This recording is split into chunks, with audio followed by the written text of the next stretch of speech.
evening and welcome to Hot Edition on 3FM 92.7. It is live from our studio here at Adisawe Kanda in Accra and also on our website 3news.com. Coming up this evening, Foreign Affairs Minister Samuel Okudzeto-Ablakwa warns that criminal elements attacking Ghanaians and other nationals in South Africa and the latest xenophobic attack are undermining the efforts of building a united and strong Africa. Also coming up, sponsors of the Human Sexual Rights and Family Values Bill, widely referred to as the anti-LGBTQ bill, are pushing for its swift passage, insisting that the proposed legislation meets all necessary legal and financial requirements. And later in the bulletin, the Public Accounts Committee expresses strong dissatisfaction over the misuse of funds meant for feeding students in some senior high schools.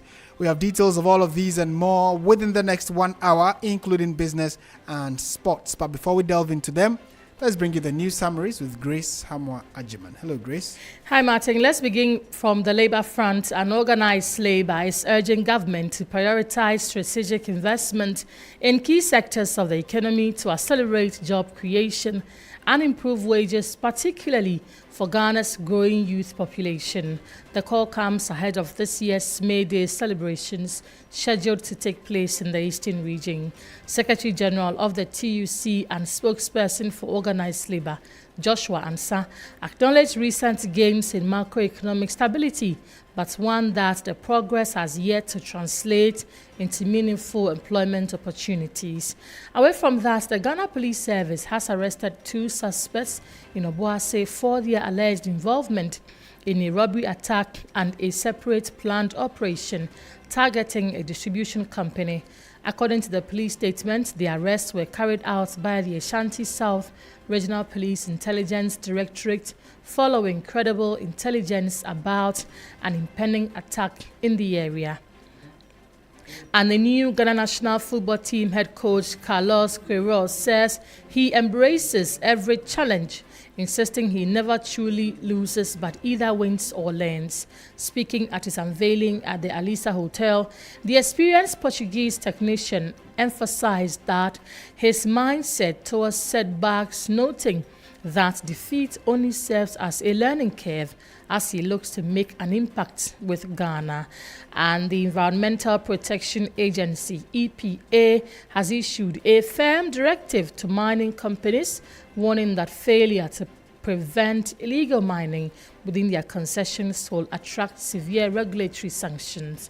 In a press release issued on Thursday, April 23, the authority reaffirmed its legal mandate under the Environmental Protection Act 2025, stressing that all operators are under a statutory obligation to safeguard the environmental integrity of their licensed areas. That's it for the news summaries. Martin, back to you.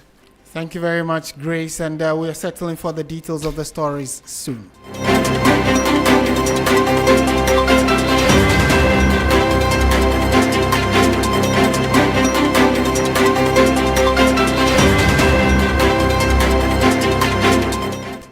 Right, so let's go straight to the details of our stories now, and we are starting from issues about the current xenophobic attacks in South Africa, where Foreign Affairs Minister in Ghana, Samuel Okudzeto-Ablakwa, says the criminal elements attacking Ghanaians and other African nationals in South Africa's latest xenophobic attacks are undermining the efforts of building a united and strong Africa.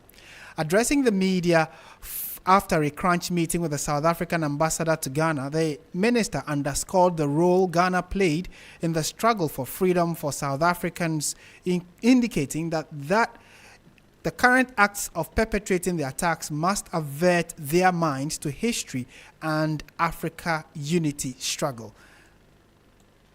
To believe in Pan-Africanism, and we continue to believe that it is only when Africa unites that Africa's full potential will be realized, as our founder, the Asiedu-Dartey Dr. Kwame Nkrumah said. So it is really regrettable that at this time. So we'll bring you the specific voice and a clearer voice of what the Foreign Affairs Minister has been saying. In the meantime, some Ghanaian victims of the xenophobic attack in South Africa say they are safe and have expressed their sincere thanks to the country, or that is Ghana, for coming to their aid.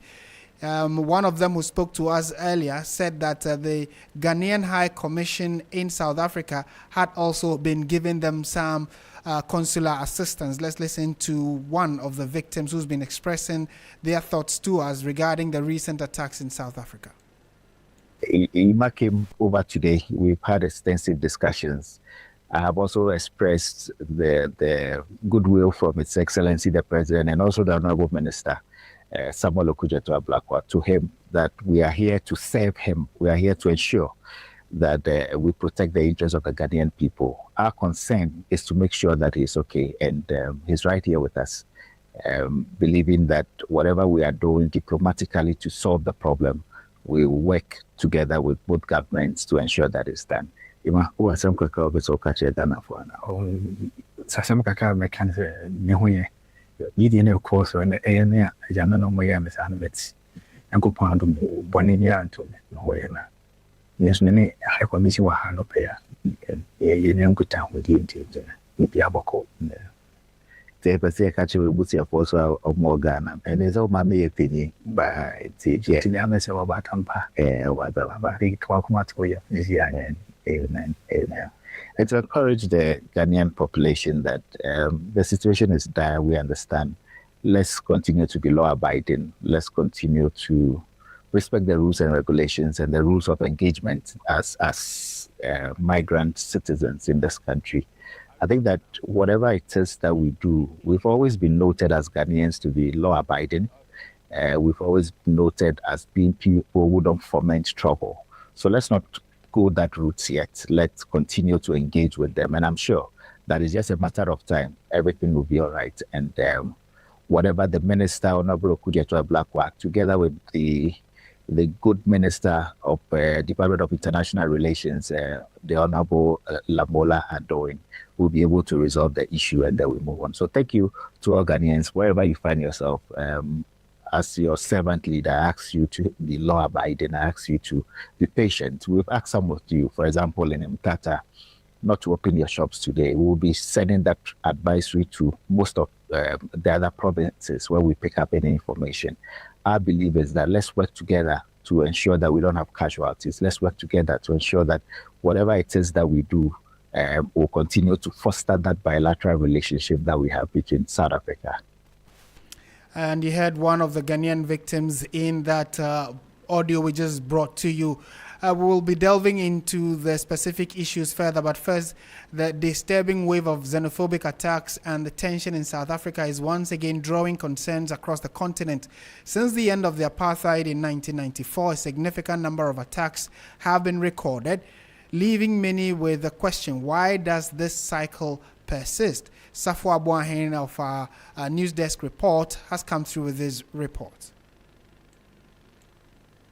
To understand this movement, let's go back in 1994, the end of apartheid, a system that had defined South Africa through racial segregation and inequality.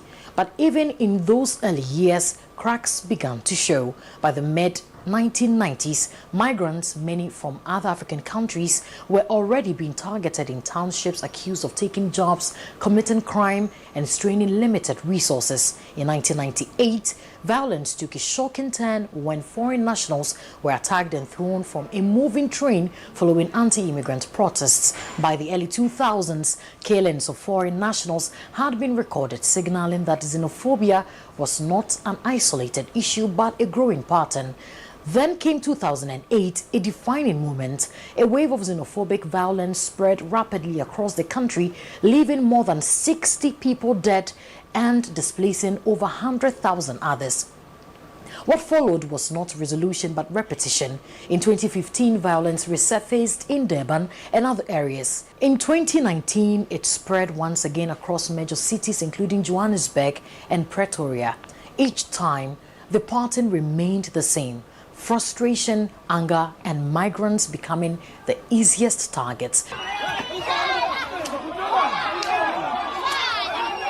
Today, xenophobic violence in South Africa has not disappeared, it has evolved. Reports show that since 1994, there have been over 1,200 recorded incidents, nearly 700 deaths, and more than 120,000 people displaced. More recent years have seen the rise of organized anti-migrant movements, including campaigns and Operation Dudula, further intensifying tensions on the ground. At its core, this crisis is driven by a complex mix of high unemployment, deep inequality, and a persistent narrative that blames foreign nationals for economic hardship. But analysts warn that without strong leadership and consistent accountability, these cycles are likely to continue. For many Africans, South Africa was once seen as a land of promise, a symbol of what freedom could look like. Today, for some, that promise feels uncertain.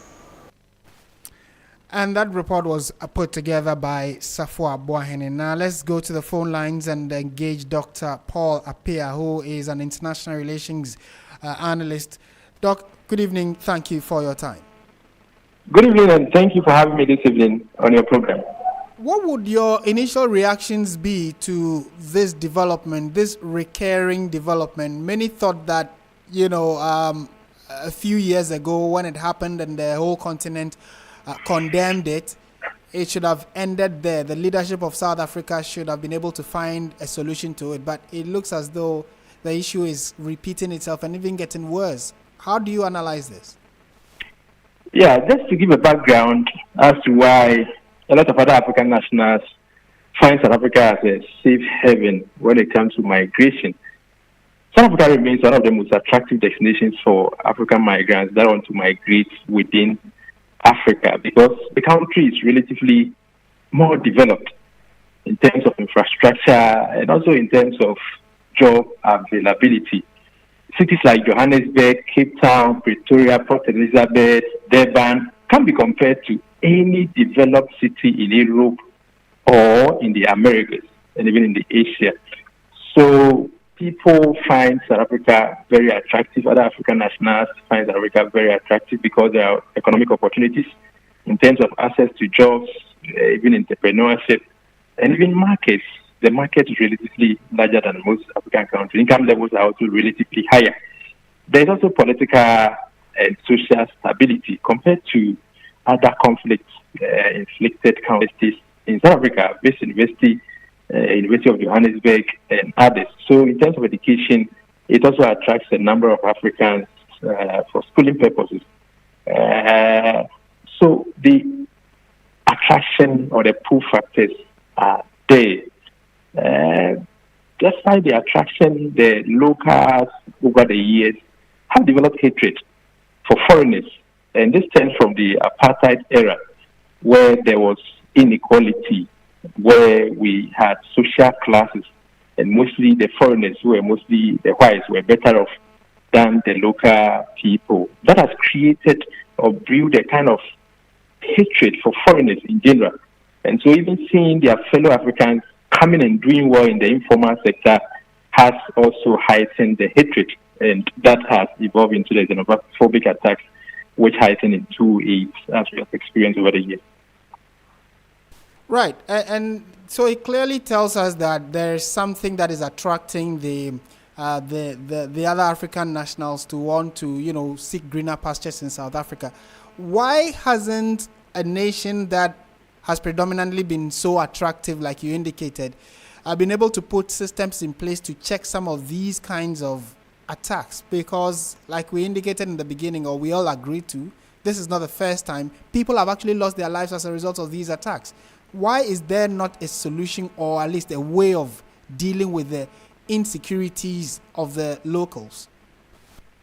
Yeah, I think South Africa as a country over the years, after the locals took over, when apartheid rule ended, have not been able to develop systems to sustain the development that was started under the colonial leadership. For instance, there have been challenges in documentation, border control, and integration policies over the years. People are able to enter the country without getting papers or going through the formal immigration processes. So it is common to find a foreigner in South Africa who has worked in the country for 10 years and more without papers. And because of corruption, they find a way around the system. So, for instance, they are able to pay money to certain people and get illegal papers, certain papers that are also accepted by the business community. So they are able to work. Meanwhile, their stay is not regular. So there's a high level of informality.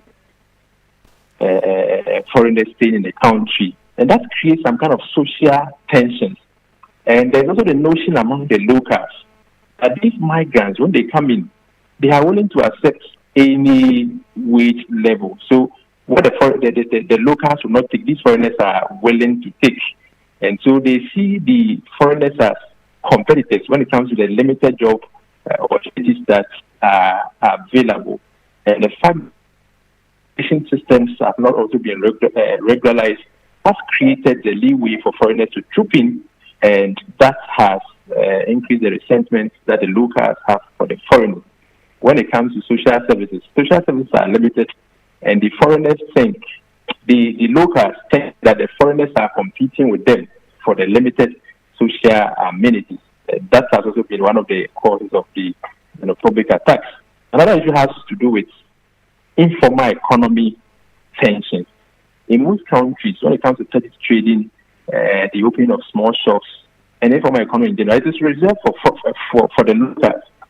But it is the case that when you are walking the streets of Johannesburg, Pretoria, Cape Town, and other cities, when you see a barbering shop, most likely it is a Ghanaian owning it, it is a Nigerian owning it, a Zimbabwean owning it, or any other African national. And that has created a kind of resentment because when the locals see these foreigners doing well in these petty trading activities, they think they are taking over what should have been reserved for them by law. So they go after them. Sometimes they attack them. They take their money and run with it. That has also been one of the key issues. And then we also have the political rhetoric and scapegoating, where politicians blame these foreigners for the socio-economic challenges that South Africa is facing. So, for instance, when the average politician in South Africa is talking about unemployment, they are more likely to blame these migrants for the fact that the locals are not getting access to jobs because the migrants are taking jobs which otherwise should have been available for the locals. And that has heightened the resentment that the local people have for foreigners. And then also the perception of crimes and the fact that people always associate migrants unfairly to crimes, which reinforces the negative stereotypes and negative perceptions which the local people have for foreigners. Right. Now let's broaden the conversation beyond just the country of South Africa. How do these xenophobic attacks impact the general effort of having a united Africa? Yeah, it's so much precedent on efforts towards economic integration in Africa because Southern Africa has the Southern Africa Economic Community, SADC, which seeks to promote the free movement of people, goods, and services across South Africa. We also have AU, which is also moving towards general economic integration in Africa. And so if you look at SADC as an economic community, one of their key building blocks is free movement of people, goods, and services. So if South Africa is attacking people from Zambia, from Zimbabwe, and other countries, even neighboring countries, that so much does not augur well for the attempt towards economic integration of countries of South Africa and also for African Union in general. So I think African Union can take steps.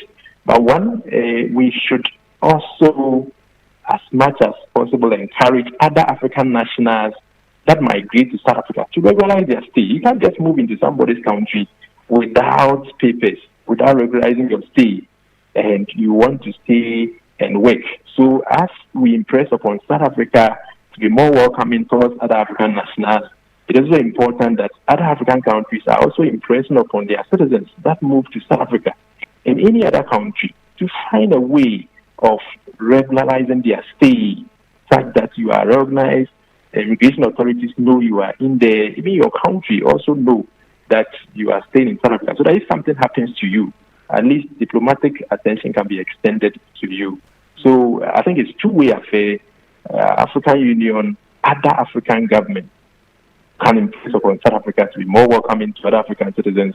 But just as we do so, it is also important that other African nationals that intend to migrate and those that are even already there take steps to make sure that they regularize their stay. Because there are other people in South Africa who have regular papers who are staying there without any trouble.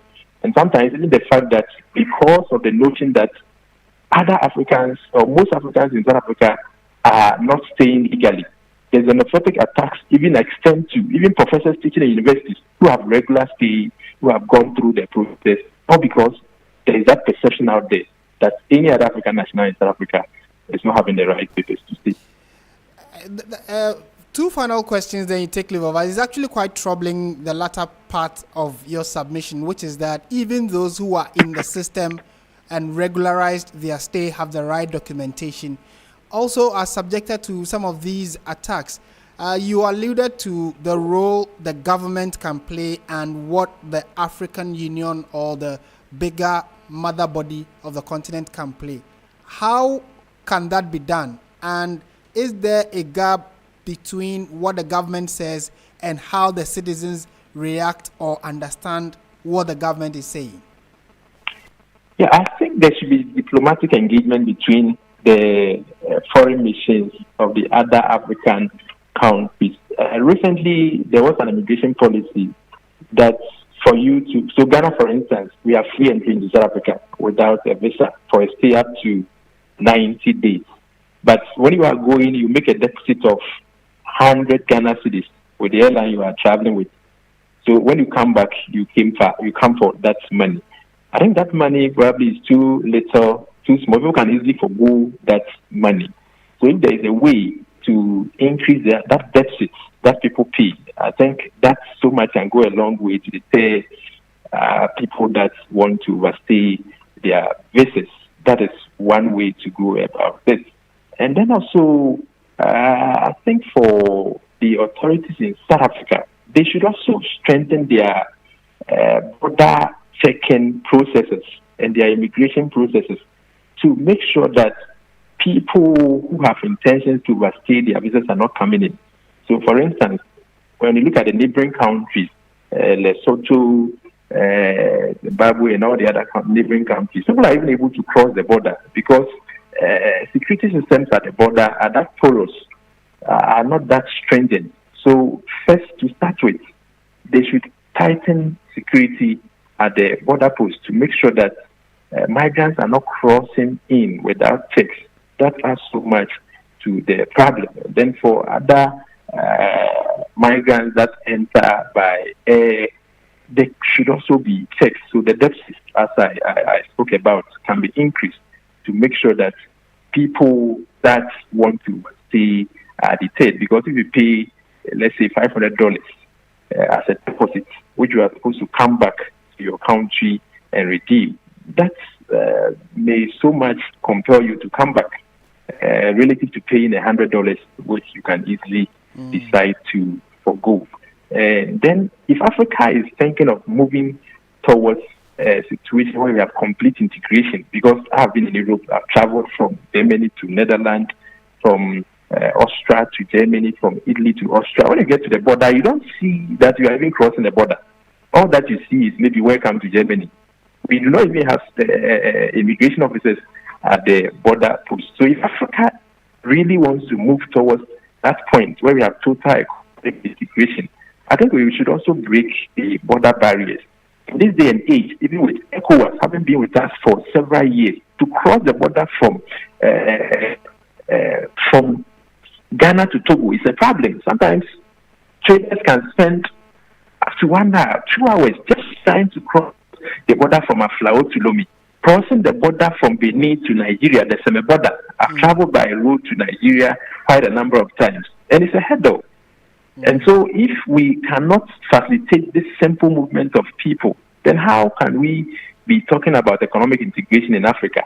So I think it's about time the African Union and the regional economic blocs take practical steps towards taking away the barriers to movement of people. Because for us to have economic integration, we need to have people moving. It is people that will move the goods and services across the borders of Africa. We have a market of about 1.4 billion people, but we are not talking so much with each other as African countries. And if you look at our trade routes, a lot of times we are shipping out of Africa raw materials and we are importing high-value manufactured products.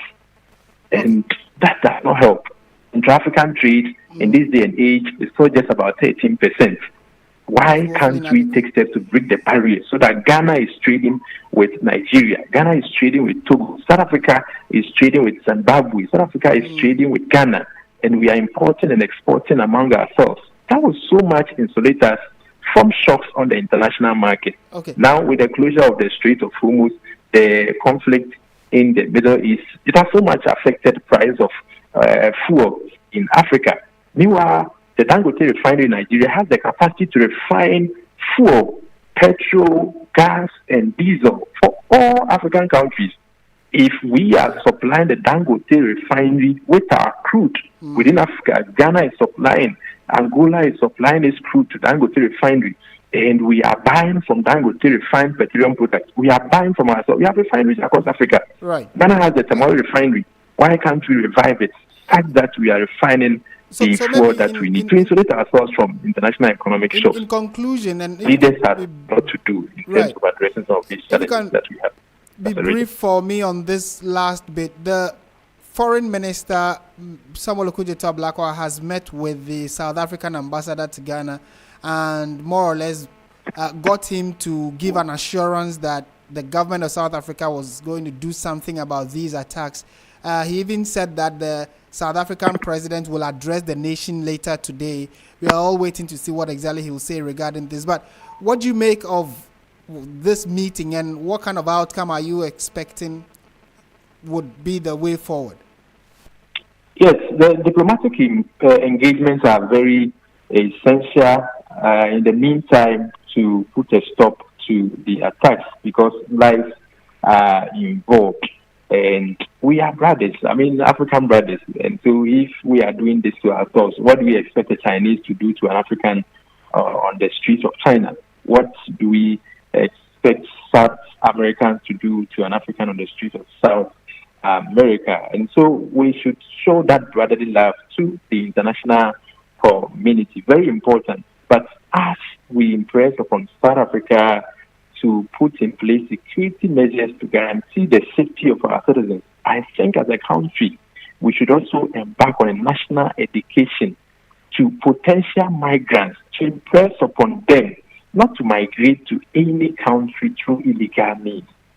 If you want to travel to any country, make sure you are following the right procedure, such that when you get there, you are welcome. When you see the police, you are not panicking.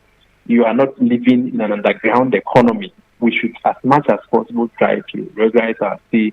And so as we engage South Africa to try and address the issue, I think it's important that we are also advising our citizens to do the right thing. And for our citizens that are already in South Africa, they should take steps to go through the right processes to be recognized as legal migrants that can also access other opportunities available in South Africa to the locals.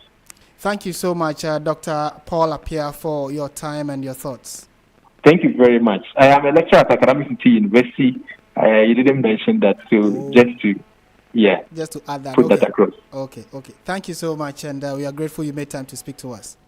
Thank you for having me this evening on your program. Right. You heard Dr. Paul Appiah, an international relations analyst and also a lecturer at the Academic City University here. He has been also telling us about what the way forward could be, considering the adverse impact of this particular xenophobic attack in South Africa on other African nationals. This is not the first, second, third, or fourth time.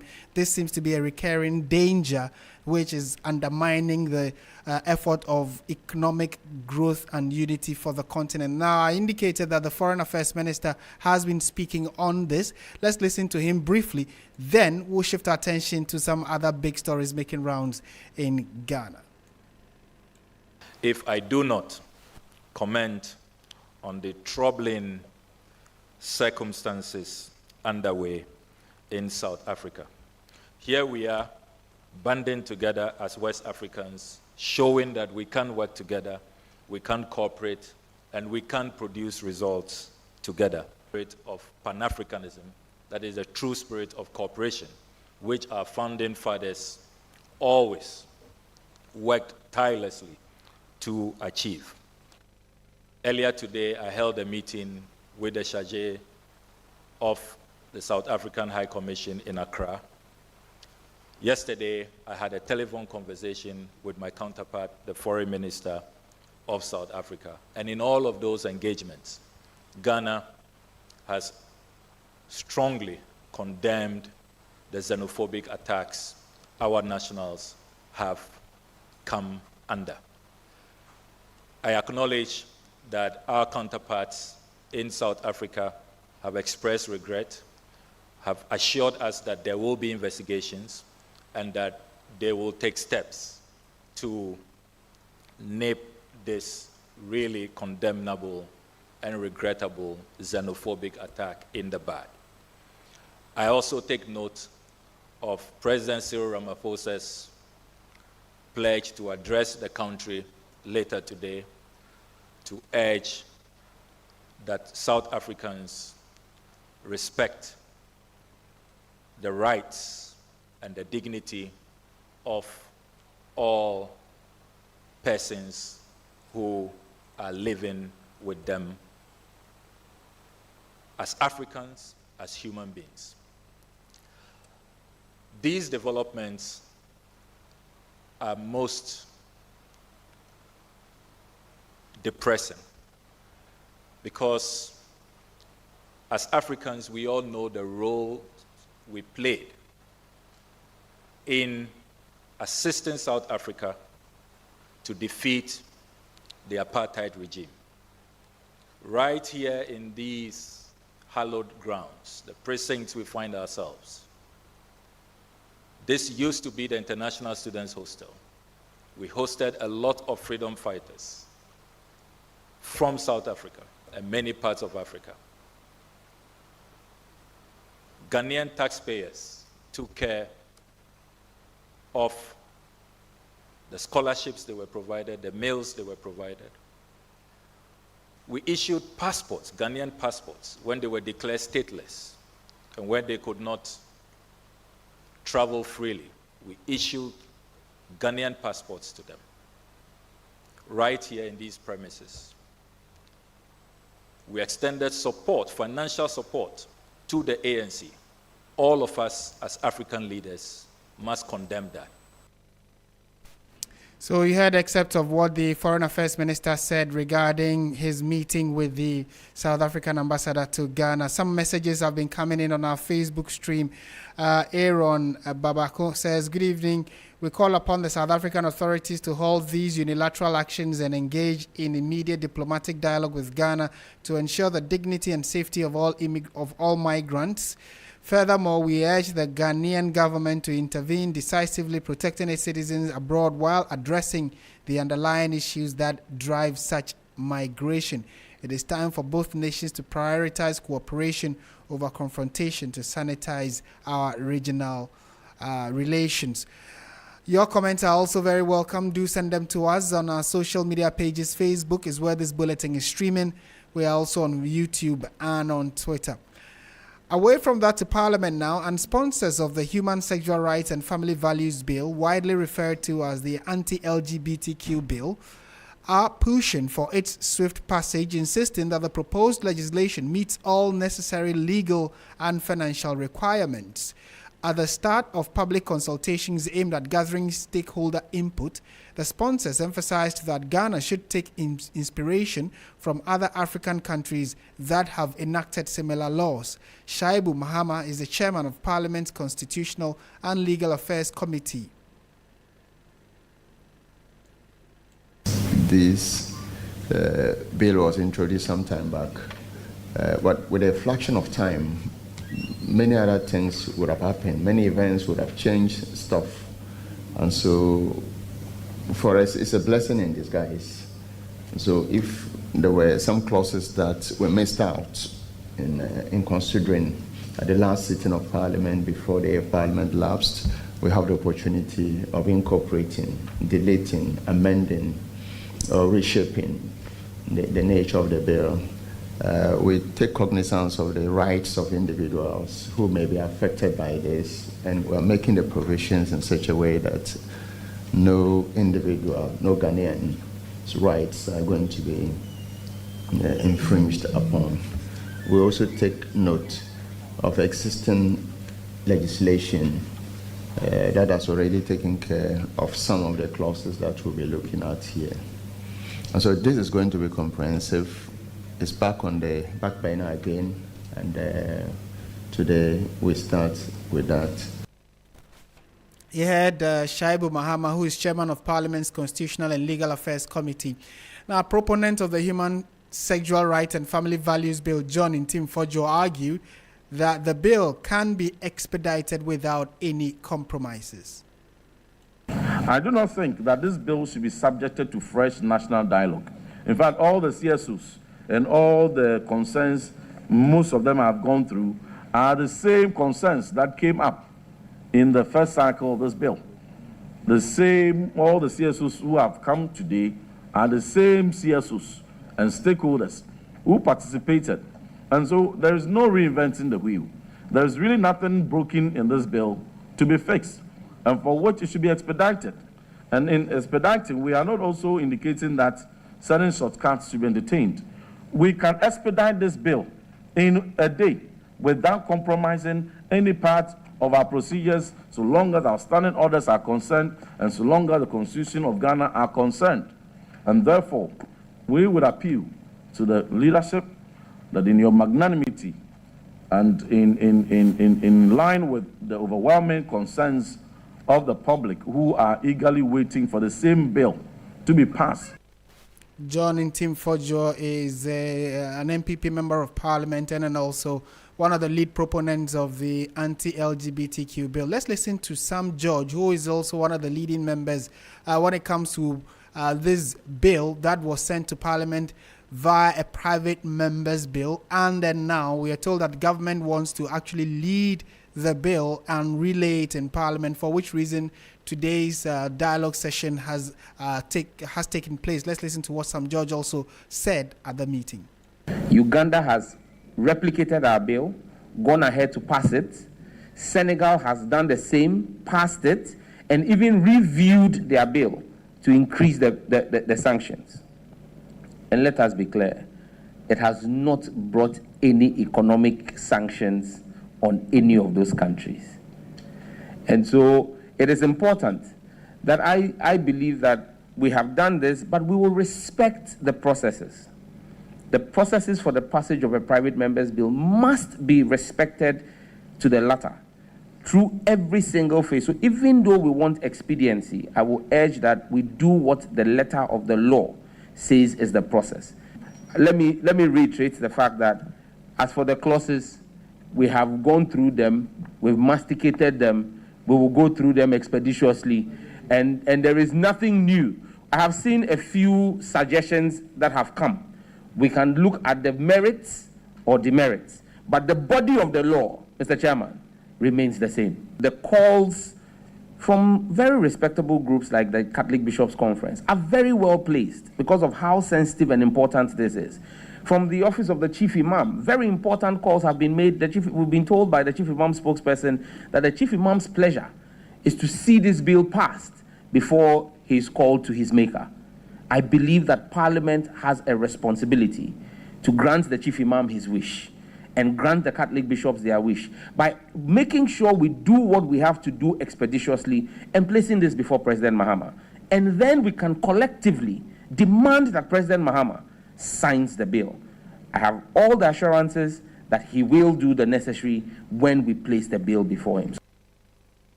And you heard the voice of Sam Nate, Judge Member of Parliament for Ningo Prampram, and also a lead proponent for the Human Sexual Rights and Family Values Bill. Your thoughts are also very welcome on this very controversial subject. Well, as it stands, it looks as though majority of Ghanaians are in support of the passage of the bill. And so today's public dialogue session was more or less to peruse and go over what has already been done in the past. It was passed by Parliament, but then under the previous administration, when Nana Addo Dankwa Akufo-Addo was president, the bill was for reasons why he thought that it was not appropriate to sign it, so he did not sign it into law, for which reason it elapsed when the last Parliament ended, and it has to be relayed, which government intends to lead themselves. So we'll see what the coming days hold for us as we all await to see how else, what other inputs would be made to the anti-LGBTQ bill, or what we call the Human Sexual Rights and Family Values Bill. We're staying in Parliament, but this time around, you know that there's a committee that's known as the Public Accounts Committee. Now, they are in the Ashanti region, and they've expressed strong dissatisfaction over the misuse of funds meant for feeding students in some senior high schools. The committee commenced its sitting in the Ashanti region for the second zonal public hearing to examine the 2024 Auditor General's report on public schools and district assemblies. On day 4 of the hearing, the committee raised concerns about the diversion of money allocated for perishable food items to support administrative and operational expenses. Ibrahim Abubakar, Ashanti Regional Correspondent, followed the session and will be joining us shortly to give us an understanding of how things have gone in the last 4 days since the committee started sitting in the Ashanti region. Again, it comes on the back of earlier meetings in Accra where very stark revelations were made as regards how public servants misappropriated or misapplied funds that had been allocated for specific contracts and jobs. Before the committee, it was difficult for a number of the people who appeared before them to justify some financial use or the use of some of the monies that had been allocated and whether the monies actually produced value because of the outcomes that were laid before the committee. Some cases showed that the committee leadership expressed quite a shock as regards how much had been allocated, how much was expended, and the final outlook or outcome of what the project was. And on the back of that, there were several cautions. Almost every day there was the caution about how public funds are misused or misrepresented. And we are very confident that following the meeting that has now moved to the Ashanti region, by the time the meetings are done, a full report from the committee would come up to give an idea on how public funds should be used to ensure that the country benefits and we get good value for money. Try and work the lines to speak to Ibrahim Abubakar, but in the meantime, let's listen to some of the key breaches that were made public when people appeared before the committee in the hearing earlier today. So, maintenance costs and others delayed in coming. Yes, please. Then you use the monies that you are supposed to use to purchase foodstuffs for the children. Yes, please. Honorable. For running a maintenance cost. And then you go out there and say, government hasn't brought enough money, we cannot feed the students, we cannot do this, we cannot do that. Honorable, what happened was that as cost center manager, yes, the school needed to be run. And those expenditure that I just mentioned were equally important for us to undertake. Were equally important? Yes, Honorable. But then, what does the law say about using funds meant for specific purposes differently, other than the purpose for which it was used for? What does the law say? Honorable, I can't quote the law verbatim, but I know it is wrong. that shouldn't have been done. You are not even telling us how you are going to reimburse the monies, the accounts of the monies you took from. You are not the only school. In all, there are about 18, and it's just 5 of you who were cited for this. Monies meant to feed students are not to be used to run the operations of the school. And you heard excerpts of today's deliberations when the Public Accounts Committee met with a number of public servants who appeared before them to justify how public funds were expended, which had been allocated to these various institutions. Largely, they were looking at how school feeding program and the monies that had been allocated were used, whether they were used appropriately to buy the right items to feed the students, or whether or not the students actually suffered, although these allocations had been made available. Our website, 3news.com, has many more of the reactions there as well, and you can also be a part of it. Now, the Vice President, Professor Nana Jane Opoku-Agyeman, has been speaking on a number of key national issues. We'll try and bring that to you in a moment. Before that, though, let's bring this in quickly. This is 3FM 92.7. You're listening to Hot Edition.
Thank you for staying with 3FM. Let's do some more stories this evening. The Vice President, Professor Nana Jane Opoku-Agyeman, has urged the Controller and Accountant General's Department to lead digital transformations that will drive real-time financial reporting and promote transparency and accountability in public expenditure.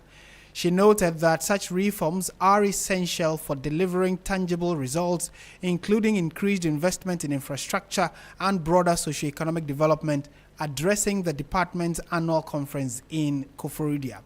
The conference is aimed at exploring technologies that can improve data quality, validation, and payroll integrity, while strengthening transparency in payroll reporting, clearance processes, and overall accountability in financial workflows. She emphasized the need for strict commitment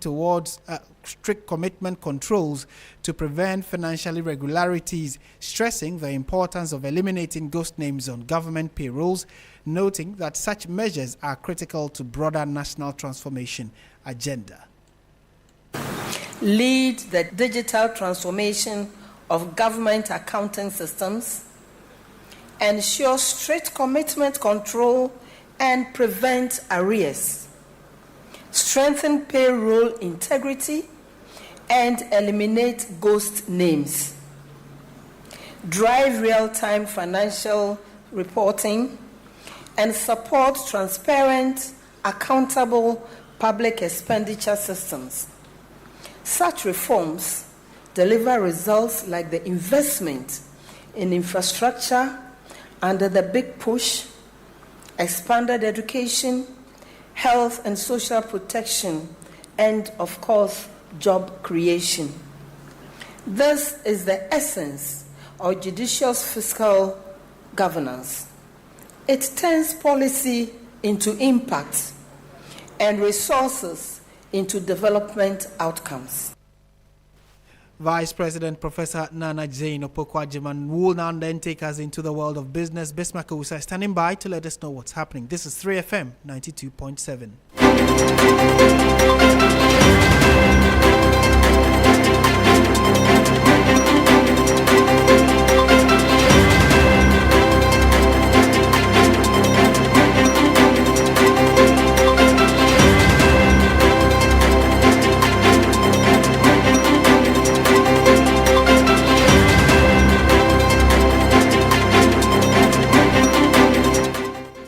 Hello, good evening and welcome to the business segment. Coming up tonight, National Petroleum Authority seeks overhaul of 20-year-old law to modernize Ghana's fuel pricing. I am Bismarck Ousa. Details of this story and others, please stay.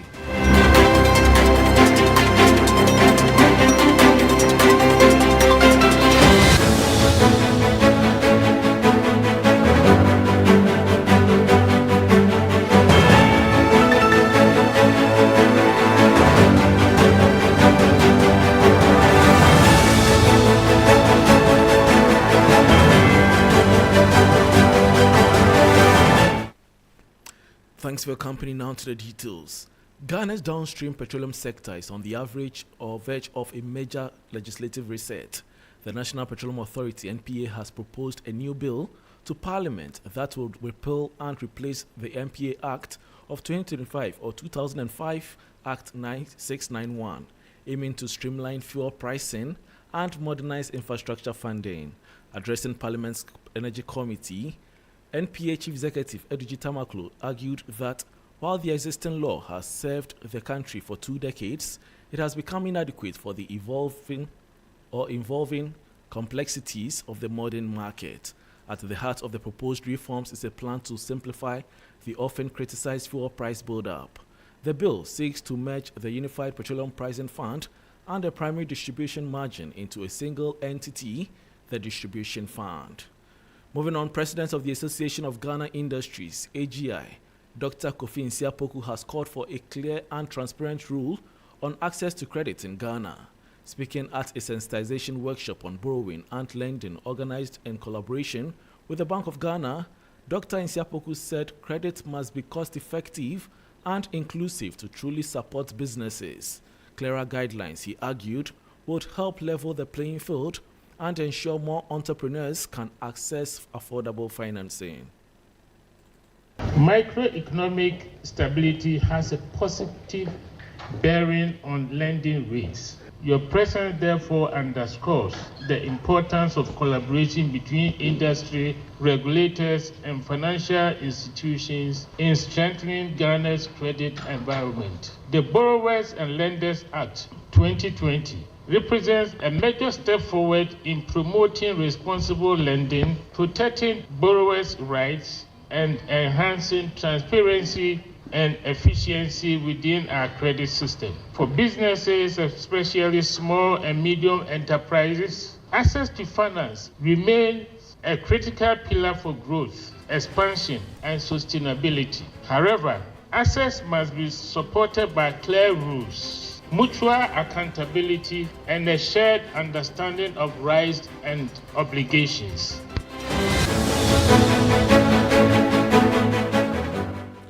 And that was President of the Association of Ghana Industries, AGI, Dr. Kofi Nsiapoku, bringing us to the end of the business segment on Hot Edition on 3FM 92.7 with me, Bismarck Ousa. For more business stories, please check out our website, 3news.com. Andrew Sefa is here for sports. Please stay.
Hello, good evening, and welcome to the sports segment here on Hot Edition on 3FM 92.7 with me, Andrew Sifa Bamford. Let's bring you updates from the Black Stars camp because head coach of the team, that is Carlos Queiroz, met the media for the first time at the Alisa Hotel earlier today. Now, the veteran tactician outlined his tactics and vision for the team ahead of the 2026 World Cup. My colleague Ore Kwampofo, who was at the Alisa Hotel, some support transpired in the following report. A big day in the history of Ghana football as experienced Portuguese coach Carlos Queiroz has been confirmed as the new head coach of the Black Stars. A 4-month contract as he was unveiled at Alisa Hotel earlier and endeared to the Ghanaian crowd. A reminder that Queiroz arrived in Ghana on Wednesday evening where he had the opportunity to meet the sports ministry on Thursday morning where he said he felt African and was privileged to take this job. In the press conference, his first words were that this would be his biggest challenge yet, which led to a lot of eyebrows being raised considering the 73-year-old has coached teams like Manchester United, Real Madrid and Portugal. The biggest concern was what the configuration of the technical team for Queiroz would be. However, there was clarification that the Portuguese would be bringing 5 technical team members as the likes of Fatau Dauda, John Paintel and Desmond Ofei would be keeping their jobs. Yes, Queiroz is the head coach. Yeah. He's coming in with, for now, 5 of his backroom staff. 5 people have been confirmed. Okay. I know that the previous team, there were issues about John Paintel. I specifically mentioned John Paintel and Fatau Dauda because in the last few days, there have been rumors, or there were rumors that they have been relieved of their duties. Okay. So it was important to clear the air regarding the future of those 2 gentlemen. They are still part of the team. The most used word during Queiroz's press conference was win, and he highlighted the need for the team to shift its mental framework and believe that they need to fight and get the victory in every match at the World Cup. Now, the big question was, if Queiroz hasn't seen the team play yet, how is he going to name his provisional squad? Now, he went on to list 5 key factors that he will be looking at when it comes to naming his squad for the World Cup. Number 1 is determination. Number 2, performance, experience, attitude, and then the final point was knowledge. Now, his component of players was divided into 2, the local-based players and then the foreign-based players. He says that the FA have already set aside a team that has data and is ensuring that they do provide data on players to make the work easier. When it comes to the local side, Queiroz would be visiting the Black Galaxies team, which are currently camping, and would have the chance to engage with the players and see them train to be able to determine which local players deserve to go to the World Cup. And then after that, attention would be focused on the